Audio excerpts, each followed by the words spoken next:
Hi everyone, welcome back. Today we're starting week 4 of the Nona Quilt Along, and we're going to start sewing our first blocks. So last week we cut out all of our fabric. I have it here in my fabric bin, and this week we're going to be using the fabric that we cut to make the beginnings of our block. We're going to be making the 9-patch units. The units are going to look just like this. Let's walk through each step. Okay, so to make a 9-patch, we need 4 of our 2.5-inch squares from our color, and we need 5 2.5-inch squares from our white. And then the way that this block is going to be laid out and sewn together, it's going to look like this.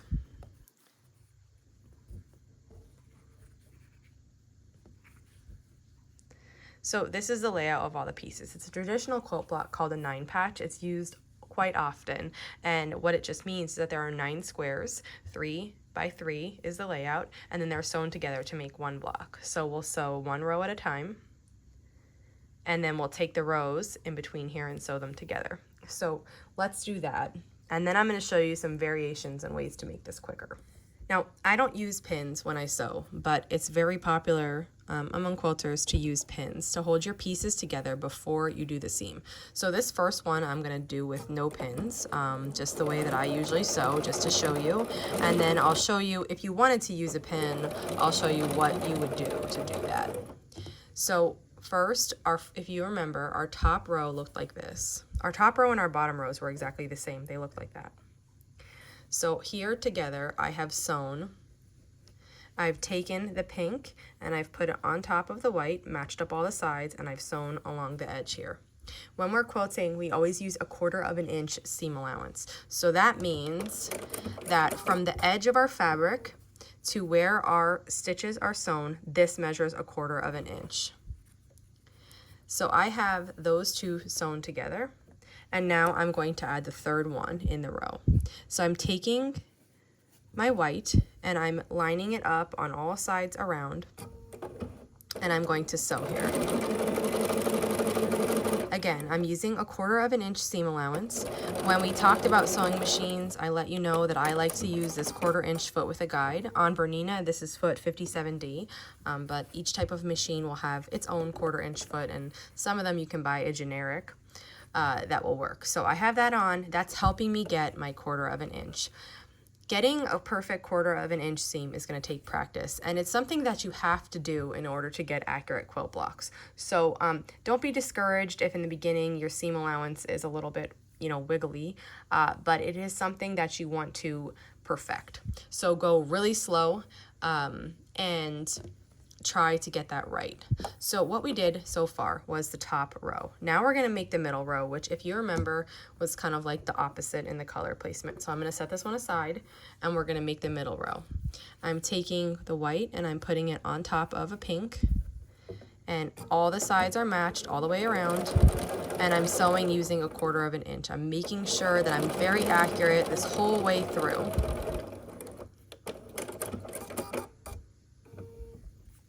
And you can see here my seam is nice and straight, and now we're going to sew the next piece. So again, I take my pink and I flip it so that the right side of the pink is together with the right side of the white, and we're going to sew along this side here using 1/4 inch seam allowance.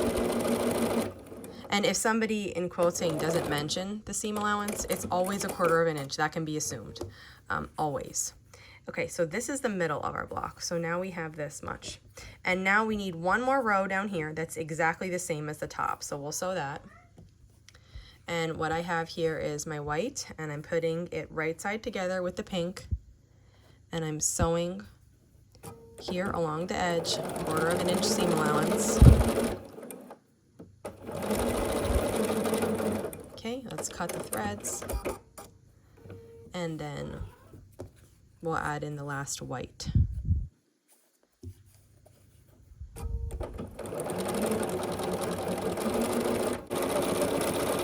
Okay, now we have our 3 rows of our 9-patch together. So you can see we have these sewn in the middle here. They are sewn together so that they're attached, but they're not yet sewn into one block. So how do we do that? We're going to work 2 at a time, and we're going to turn it this way because these are the long seams that we need to sew. when there is a lot of preferences about how to put your seams. So in the back of the block, that's where your seam allowances are going to lay. Some people like to nest the seams. That means to take two seams and make sure they are going opposite directions. So this seam down here is going to the right and this seam up here is going to the left.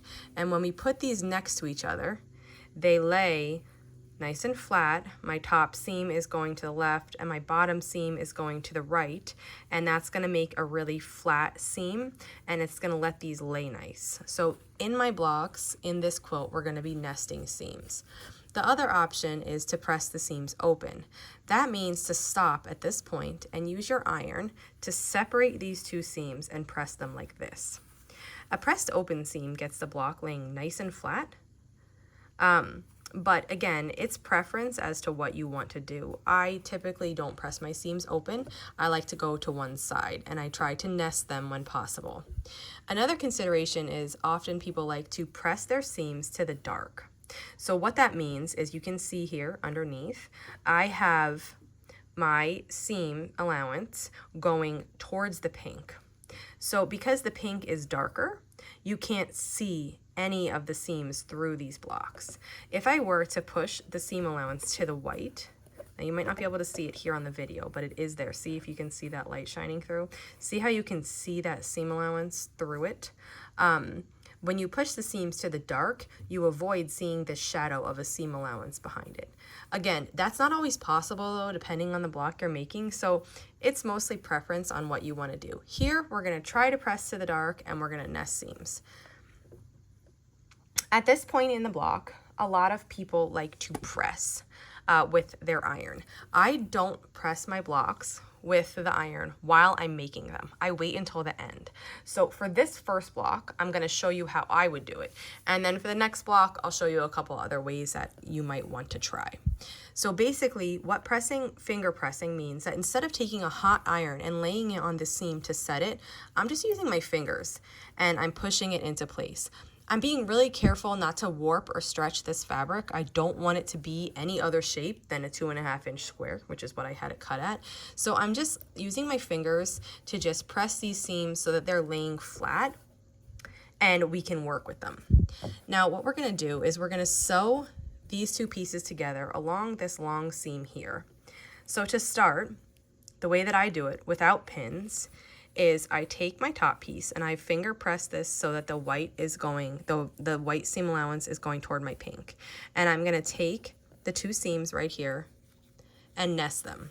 So I have this seam butted right up against that seam. And if you take the time to feel this, you can feel the difference with your fingers. Put them right next to each other and feel how it feels. Separate them just a little bit and see how you can feel this valley that shouldn't be here. And then take them and overlap them and feel how thick it feels to have 4 layers of fabric all together. You know that's not right. So you butt them right next to each other and then you feel with your fingers to make sure this is sitting correctly. And when it is sitting correctly, I'm going to start sewing along this side with a 1/4 inch seam allowance. Once I get to this seam and I have my needle in the seam, I like to take a minute, stop sewing, and I rearrange the other part of my block. I'm making sure that these seams are nesting perfectly. The one's not on top, there's not a space in between them. They are right next to each other, butted up against each other. And then we'll continue sewing the rest of this piece with a 1/4 inch seam allowance.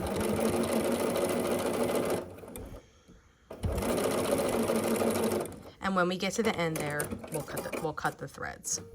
Now we have 2/3 of our block together. We're getting really close, okay? So you'll see here, as is the goal, to have these nice crisp corners. This is what you're shooting for. It doesn't always happen, but you're shooting to have this perfect, that the seams are right next to each other. It's a really nice 4-corner area. There's no spaces in between. There's no overlapping. So that's what you're going for. And when you nest the seams and you really feel it with your fingers, I find it's super accurate. And I even think it's more accurate than pinning, which is why I don't pin. Now we have one more piece to sew on, right? We have this other side that's gonna finish this block out for us. So just like we did before, we're folding them so that the right sides of the fabric are together, and we're putting this piece on top. We're making sure this seam right here is completely nested and right next to the one below it. And then we're gonna sew here with 1/4 inch seam allowance all the way down this side. I usually stop about here and I reposition. You can stop as often as you need to reposition. And I hold it all together with my fingers, and we're gonna continue sewing here with 1/4 inch seam allowance. And then when we're finished, we can just cut the threads, and our 9 patch is together. You can see now all of these squares are exactly the shape they're supposed to be. They fit nicely within each of the pieces. The points are matching perfectly. So this is like the goal of what we're going for. And this is how I make my blocks. So this has not, an iron has not touched this yet. At this point, you could press if you want. I'm gonna hold off, and because we're gonna be adding stuff to this next week to make it a bigger block, and I'm gonna hold off and press all the way at the end. But I will show you now some other ways you might want to try that are common, you know, in quilting, and that even I would say most people try to do. So I'm gonna get 5 squares of white, just like we just had, 4 colored squares, and we're gonna do it again. But this time I'm going to show you how to pin. So our first row looks like this, and we're going to sew this together. Now, how many pins you use and the spacing that you space them is totally up to you. That's going to have to come with practice, but let's just say I'll do 2 pins per piece here, okay? So I'm going to put the pin in so that it's perpendicular to the seam that we're going to be sewing on. And what I usually just do is I enter just a little bit below, and then I come up a short distance later and then straighten it out. And what this does is it holds the fabric into place so that you can't move this by accident out of order.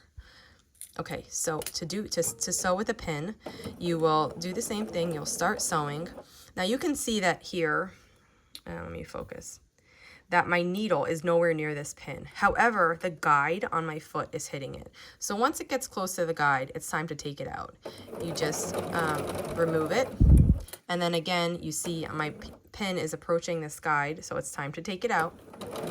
And because you had the pins in there, it held the fabric while you were sewing, and nothing should have shifted. We can do that again here. Oh, I have it backwards.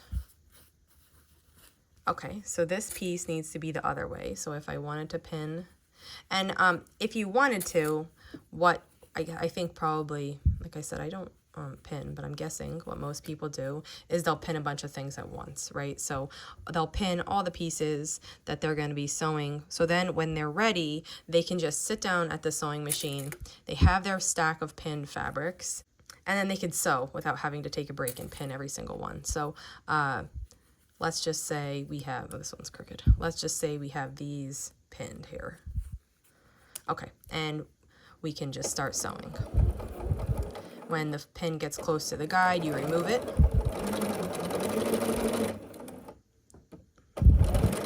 And then we can even put our next one right under the foot there and get this one going, and just remove the pins as we go.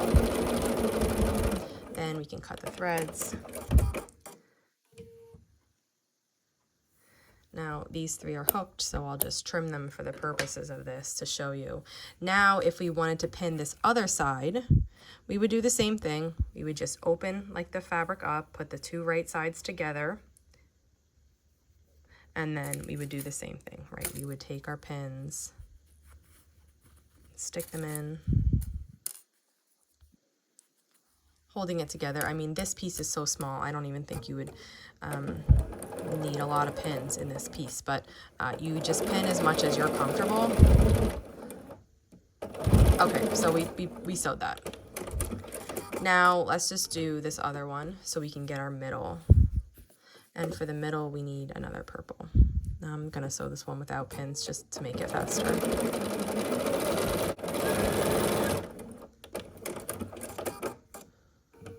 Okay, so now we have 2 of our rows of our block. Now let's pin.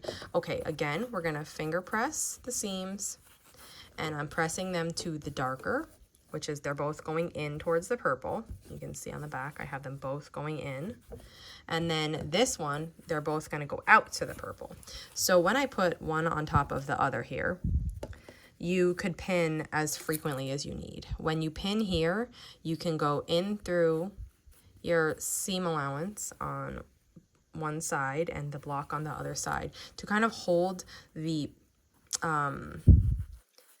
points, like to kind of hold the pieces together so that your points are really accurate, because you're essentially trying to hold them in that nesting spot so that when you sew over this spot, it is going to be nesting and the two seams are right up next to each other. So if you wanted to pin up ahead, you could, and then if you wanted to pin more frequently than these two, you could, but then you just, I took it out too early just because I don't use pins, but you'd keep it in till it got here, and then you just keep sewing down along this line until your block was together. Okay, so that worked out nicely, and then you would just add your other one. I'll do that one later. There's another thing I wanted to show you. So oftentimes quilters do something called chain piecing. And what chain piecing is it's sewing a bunch of pieces together in a row without cutting the threads in between. And the advantage there is that I mean, you can see it doesn't take long for me to press the scissor button and have my threads cut, but it is time, and it is thread. Like after every cut, there is a little bit of thread. Let me see if I can focus on it. See this little bit of thread here? So what chain piecing does is it makes the best use of your thread because you're not cutting in between, and you're just sewing, and at the end you snip them with scissors or a cutter. And then also it's quicker because you're not having to cut every single one in between. So let's see what we would do if I have 4 groups of colored prints here. And we know that the first piece that we're going to sew here in this block is a white square and a colored square, okay? So what we would do is we take one colored square from every group. And then we're going to take one of the colored squares that we just took from every group, we'll put it on top of a white square. So we'd sew this together.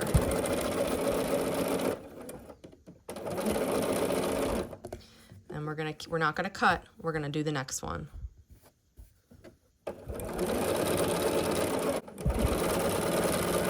And then we're not gonna cut again, we're gonna sew the next one. And you just keep doing your pieces one right after the next without cutting, and it's gonna save thread and it's gonna save time, and it's a wonderful thing. All right, so let's say you did your first piece on every single color. You could cut your threads then.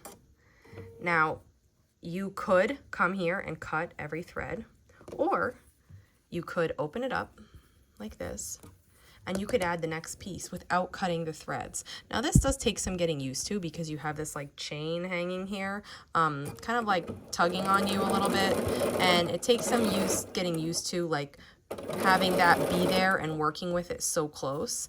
But if you can manage that, this is like the ultimate time saver in piecing, because you're just sewing all these pieces, and all you have to do is just open up, put another block on, make sure they're lined up, and just sew. And you're going to do this for every single one. And then if this was like as much as you had, if you did them all, then you could cut it.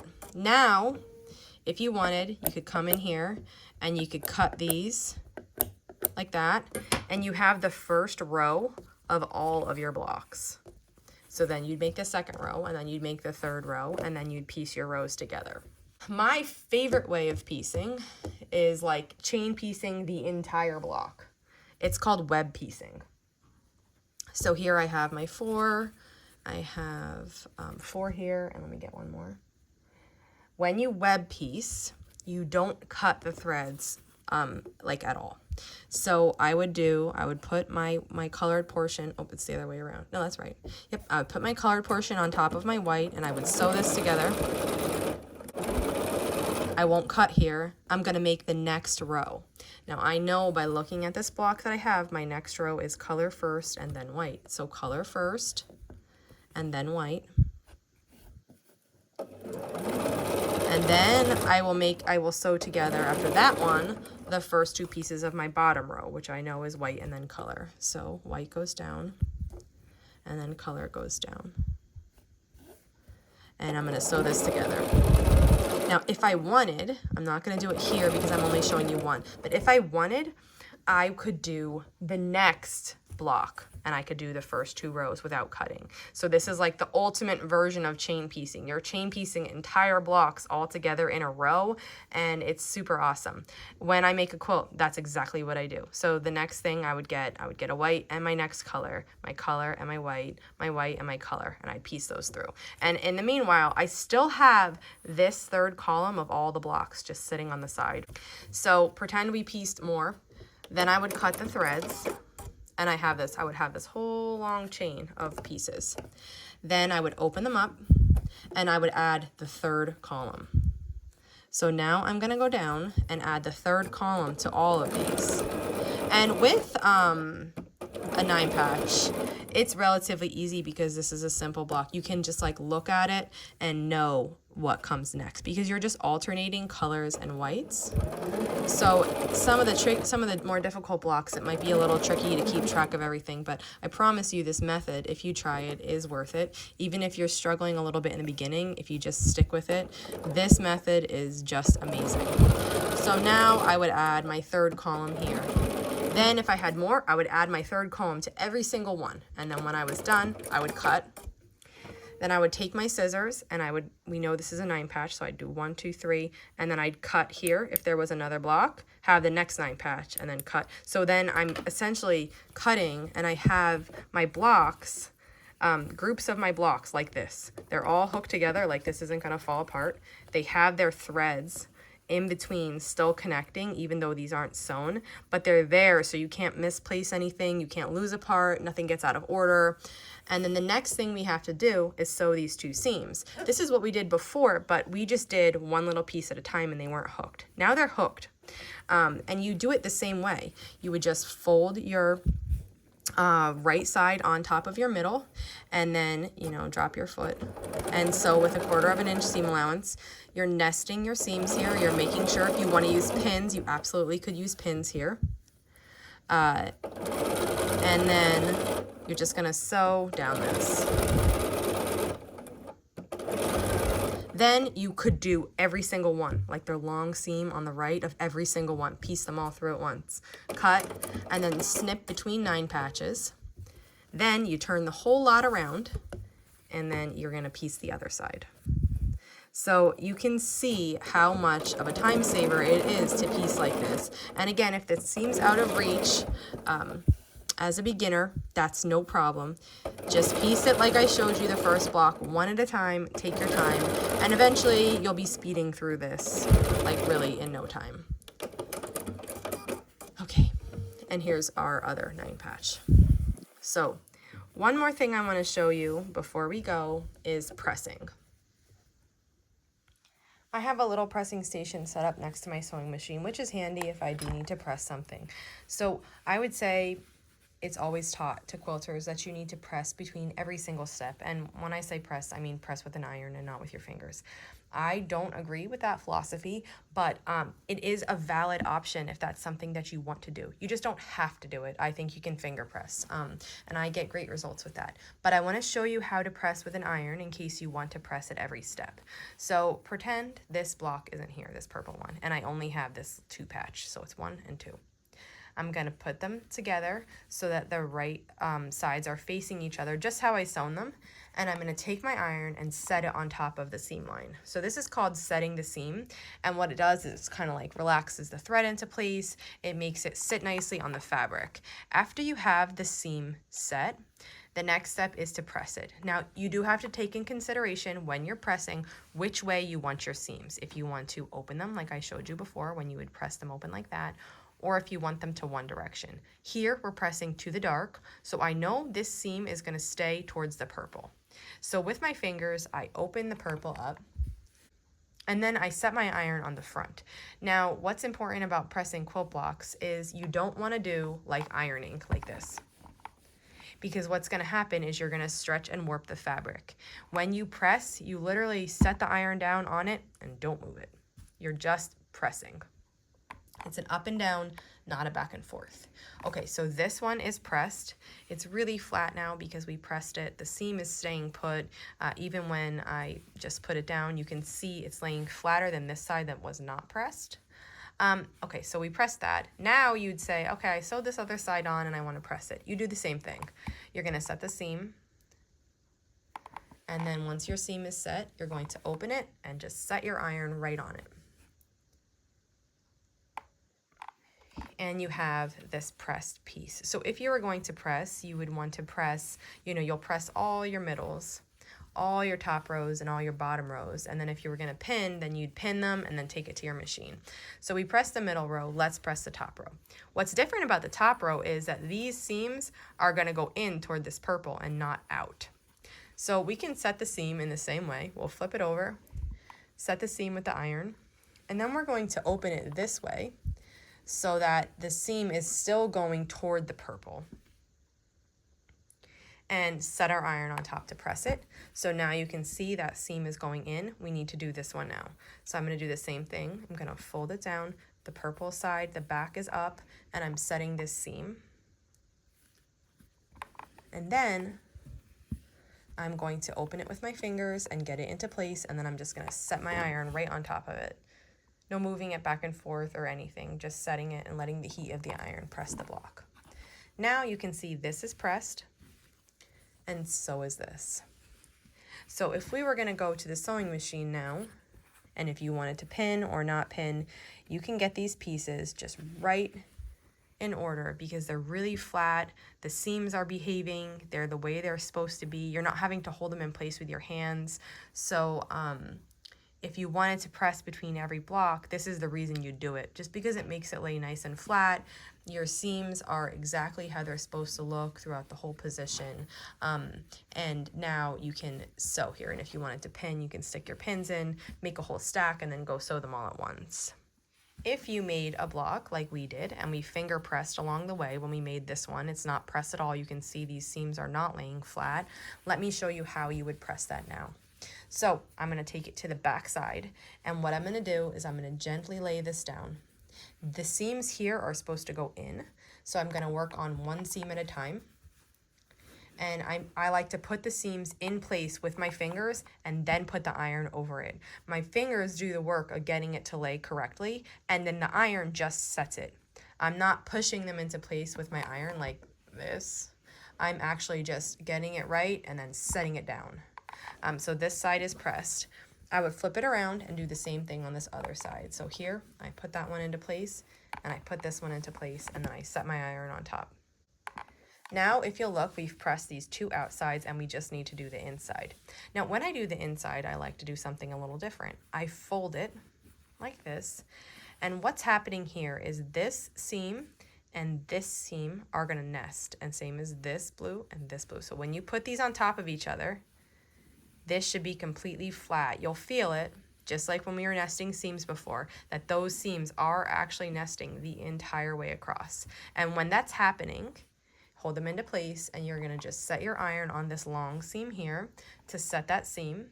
You're gonna set the whole seam, and then we're going to gently open this with our fingers. The iron's hot, so you'll have to have practice with not getting burnt and getting your fingers too close to it, or the fabric can get really hot, so you do have to be careful about that. But we're getting that into place, and then what we're going to do is just let our iron sit on this seam and press this seam. Now we're going to flip it around and do the same thing to the other side. This is the last part, and then our block is pressed. So I'm making sure these two seams here are nesting with the ones below it, and then I'm holding my iron on the seam. And then I'm going to gently open it up with my fingers, and I'm going to set that iron on that seam to set it into place. You'll see here that this side of the block is pressed really nice. Our corners and our points look really nice, and the top is going to be exactly the same when we finish. So this is how it looks on the back. This is how my seams look. And this is, I would say, the exact equal of a block that was pressed at every step along the way. So you have to decide what's right for you, pressing along the way or pressing at the end. And that can only come with practice. So try it both ways and see what you like better. And these are our 9 patches for the week. So this is what we have to do. We need to make 30 of these. These are the 9 patches that we just made together.